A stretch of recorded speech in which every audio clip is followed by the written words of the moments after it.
Bandara Kertajati dibilang sepi, dibilang proyek gagal, bahkan ada yang nyebut cuma jadi bahan konten. Tapi justru disitulah letak perbedaannya. Kang Deddy Mulyadi nggak melihat Kertajati sebagai bandara kosong, tapi sebagai aset besar yang salah fungsi. Daripada dibiarkan mati pelan-pelan, KDM mengusulkan sesuatu yang out of the box, menjadikan kawasan Kertajati sebagai pusat industri pertahanan dalam negeri. Ini bukan soal bandara sepi atau ramai, ini soal cara berpikir pemimpin melihat potensi. Dan di video ini, kita akan lihat langsung penjelasan KDM. Kenapa Kertajati tidak boleh gagal dan kenapa usulan ini justru bisa menghidupkan ekonomi Jawa Barat dan Indonesia. Simak baik-baik penjelasannya.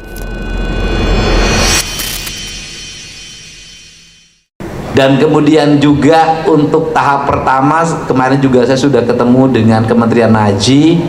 Mudah-mudahan juga untuk jamaah haji dan umroh bisa mulai berjalan pada tahun ini. Dan Garuda akan mulai penerbangan di bulan Desember ini. Mulai 4 Januari akan mulai penerbangan di 4 Januari untuk jamaah umroh. Pokoknya semua kegiatan ini akan kita kerahkan. Kalau perlu pemerintah provinsi harus mengerahkan infrastruktur, apalagi yang dibangun di sini kami bangun.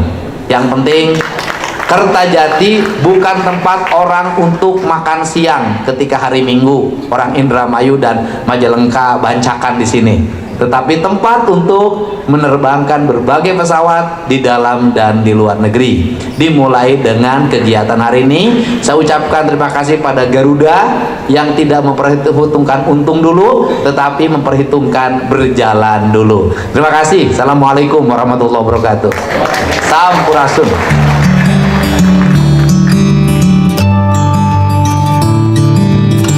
Dari penjelasan Kang Deddy Mulyadi tadi, satu hal yang jelas, masalah Kertajati bukan soal sepi atau ramai, tapi soal keberanian mengubah sudut pandang. Bandara ini tidak kekurangan infrastruktur, yang dibutuhkan adalah arah dan fungsi yang tepat.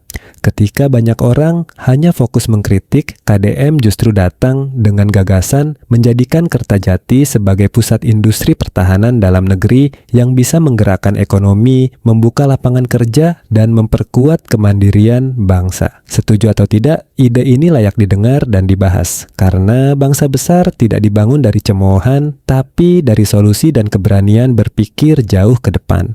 Kalau kamu setuju pemimpin, harus dinilai dari solusi, bukan dari framing semata. Klik like, subscribe, dan tulis pendapatmu di kolom komentar. Diskusi sehat jauh lebih penting daripada saling menjatuhkan.